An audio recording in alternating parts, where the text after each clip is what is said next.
bienvenue à vous à la télévision Isanganiro. Je suis ravie de vous retrouver à la une de l'actualité de ce jeudi. Le projet de loi portant accord de recrutement des travailleurs et des travailleurs domestiques entre le Burundi et l'Arabie Saoudite a été voté à l'unanimité ce jeudi par l'Assemblée nationale. Vous suivrez au cours de cette édition quelques inquiétudes soulevées par certains députés. Le prix du lait a été revu à la hausse en mairie de Bujumbura. 1 litre est passé de 1600 francs à 2000. Certains vendeurs nous expliqueront pourquoi. Tout de suite, les détails.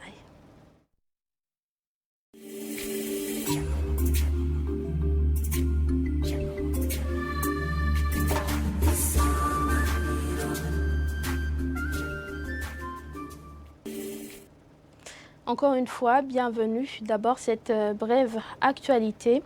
Le président de la République, Evariste Ndayishimiye, s'est rendu aujourd'hui à Nairobi, au Kenya. Selon un communiqué de presse de la présidence, le numéro 1 burundais prend part au sommet des chefs d'État sur la situation dans la région des Grands Lacs, sur invitation de son homologue kenyan, Uhuru Kenyatta.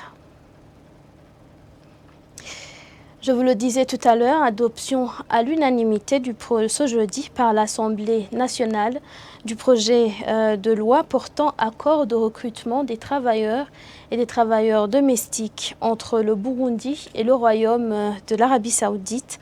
Certains députés ont soulevé des inquiétudes, notamment sur le système kafala, selon lequel un employé ne peut pas abandonner un emploi sans l'accord de son patron, Lydie Gahimbare. Certains parlementaires ont soulevé des inquiétudes concernant les deux projets de loi portant la ratification de l'accord sur le recrutement des travailleurs et travailleurs domestiques entre le Burundi et le Royaume d'Arabie Saoudite. Ils ont insisté sur le système de kafala de l'Arabie Saoudite qui empêche l'employé de quitter son milieu de travail ou de changer l'emploi sans la permission de son employeur.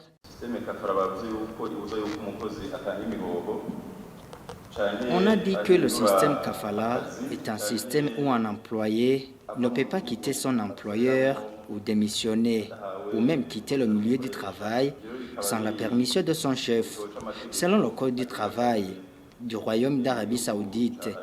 Concernant les accords de recrutement, je ne trouve pas l'article qui montre comment on va épargner ce système aux travailleurs burundais.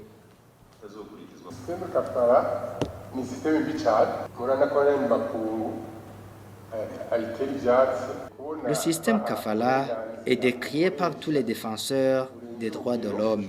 On a accordé plus de l'autorité à l'employeur jusqu'à ce que le travailleur n'ait aucun droit de changer son travail ou même de retourner à son pays. C'est vraiment un système qui occasionne de différents abus. Sur ces préoccupations des élus du peuple, le ministre de l'Intérieur, l'invité du jour, tranquillise. Selon lui, des mesures d'accompagnement pour ces projets de loi vont être instaurées afin que les employés burundais travaillent dans la tranquillité. Je vous tranquillise car vous avez constaté que dans ces accords, nous avons prévu l'instauration des organes de suivi. Ces organes seront chargés de ces modifications et après ratification de ces projets de loi, il y aura d'autres mesures d'accompagnement. Ces inquiétudes seront donc levées après la mise en place des mesures d'accompagnement car nous devons nous conformer à cela.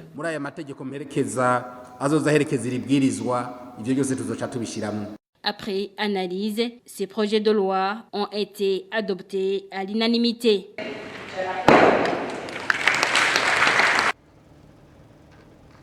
Merci Lydie pour ce reportage. Le Comité national du travail s'est réuni ce jeudi pour analyser et débattre sur la loi régissant les travailleurs domestiques et les travailleurs et celle régissant le secteur informel. Les représentants des travailleurs et les représentants des employeurs apprécient le fait d'être associés dans le processus d'établissement des textes réglementaires en matière de travail. Reportage d'Armel Motore. Dans cette session du Comité national du travail, organisée par le ministère de la fonction publique, du travail et de l'emploi, le ministre est revenu sur l'importance d'analyser ensemble les textes d'application du nouveau Code du travail régissant les travailleurs domestiques et ceux du secteur informel. Comme vous le savez, ici au Burundi, les travailleurs domestiques représentent un pourcentage non négligeable dans les ménages au Burundi et surtout dans les zones urbaines. Alors, nous voulons réglementer ce métier qui est essentiel pour qu'un travail domestique puisse avoir des textes réglementaires qui le protègent. Le texte de loi va énoncer les principes, les grandes lignes, mais sinon il y aura d'autres textes d'application qui indiqueraient comment effectivement il faut embaucher un travail domestique et le contrat qu'il va signer. Et dans ce contrat, certainement qu'on va consigner comment protéger ce travailleur, que ce soit au niveau de la protection sociale, mais aussi son salaire minimal. Et l'autre texte de loi, c'est en rapport avec le travail du secteur informel. Le représentant des employeurs salue cette initiative de les faire associer dans l'analyse de ces textes régissant les travailleurs et l'emploi, d'autant plus que le secteur informel occupe 95% de la population active au Burundi.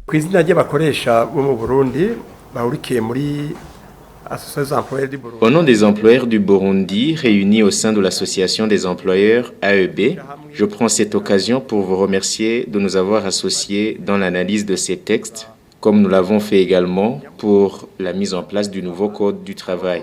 La population active qui est dans le secteur structuré représente 5%. Les 95 autres sont dans le secteur informel et c'est eux qui sont concernés par ces textes que nous analysons aujourd'hui. C'est pourquoi c'est important que nous prenions ce travail au sérieux. Et c'est pourquoi c'est important que nous prenions ce travail au sérieux pour le bénéfice de notre économie.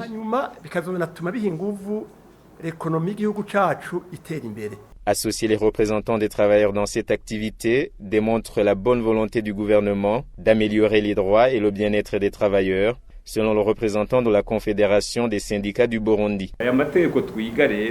Ces textes que nous analysons, c'est pour amener le secteur informel à entrer et à travailler de manière formelle et c'est pour l'intérêt de l'économie nationale et pour le bénéfice des travailleurs de ces secteurs pour arriver à un travail décent, notamment en ce qui est de la sécurité sociale et les cadres de revendication. Ces travaux ont été rehaussés par le ministre centrafricain de la fonction publique et celui du travail, venu pour un échange d'expériences dans le domaine du travail et de l'emploi. Hausse des prix du lait en mairie de Bujumbura. Les vendeurs de lait rencontrés en zone Ngagara indiquent que le prix d'un litre est passé de 1600 à 2000 francs bout. Ils expliquent cette hausse par la mesure délimitant l'espace de circulation des vélos en mairie de Bujumbura. Suivez ce reportage d'Elissa Nakarutiman. Certains des responsables de cafétéria se plaignent que c'est difficile d'avoir le lait à cause de la mesure limitant des vélos dans certaines places.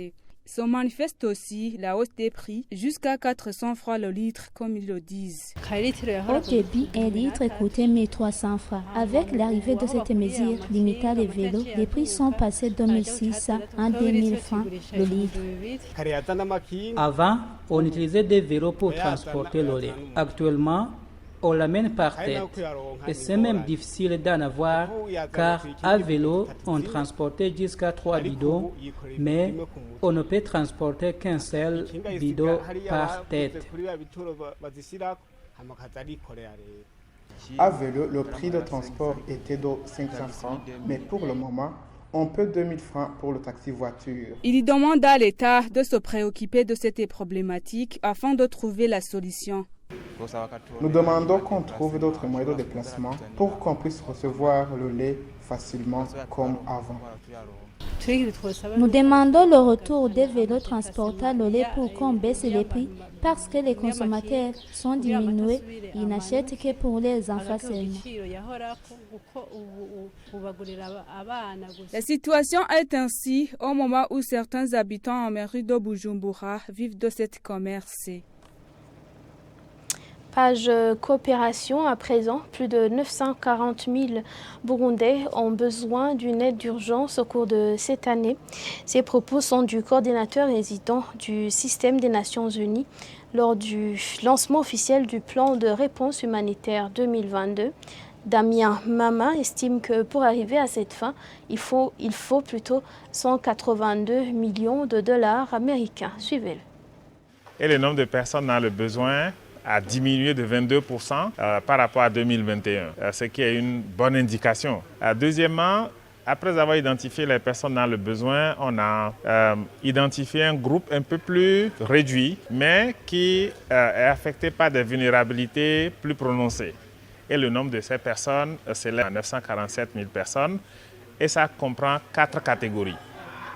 La première catégorie sont les paquets d'assistance immédiat ou bien transitoire qu'on apporte aux Burundais et Burundaises qui rentrent dans leur pays. La seconde catégorie sont les personnes déplacées internes. Et vous savez, plus de 80% des personnes déplacées internes ici se déplacent à cause des catastrophes naturelles, notamment les inondations, les vents violents et la répartition inégale des pluies aussi. La troisième catégorie est composée des réfugiés provenant des pays amis du Burundi. Et puis la dernière catégorie, c'est celle des personnes qui ne sont ni rapatriés, ni réfugiés, ni déplacés internes, mais qui souffrent d'extrême vulnérabilité et qui ont besoin d'assistance. Aux côtés des réponses d'urgence, nous pensions aussi à mettre en place les mécanismes durables pour prévenir les chocs, réduire la vulnérabilité et aussi augmenter la résilience des populations afin qu'elles puissent trouver les solutions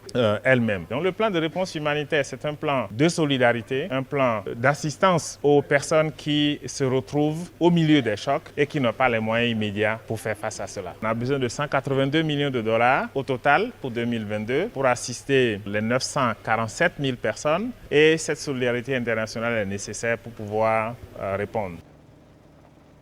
Voilà, Damien Mama, il est coordinateur résident du système des Nations Unies.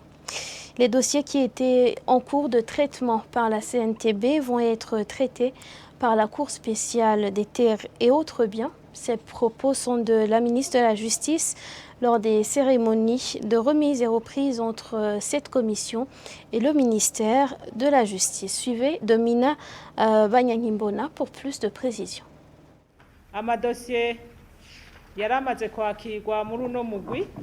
Les dossiers qui avaient déjà été saisis par la Commission, que ce soit au niveau des provinces ou que ce soit sur le plan national, vont être pris en charge par la Cour spéciale des terres et autres biens.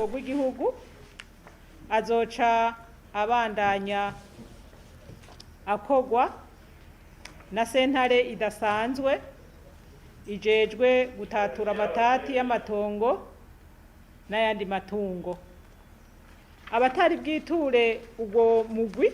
Tous ceux qui n'avaient pas encore saisi cette commission, alors qu'ils avaient une litige, peuvent saisir les TGI pour qu'ils soient rétablis dans leurs droits. Abo bazoca bitura sentare zisanzwe zibatunganirize. Tukaba duteye akamo amasentare. Nous interpellons tous les tribunaux qui vont rétablir les Burundais de faire bien leur travail. Aux Burundais, de leur côté, nous leur demandons de saisir les tribunaux et qu'ils fassent confiance à ces derniers, car ils vont s'atteler à la tâche.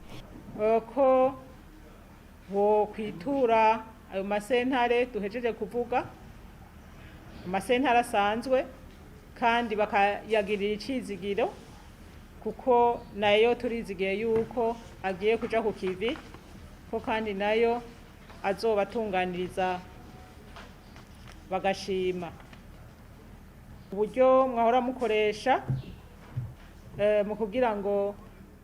les moyens que la CNTB avait à sa disposition pour aider les gens. Nous espérons que ceux qui vont continuer le travail vont bien les gérer et que ces moyens vont les épauler pour continuer le travail.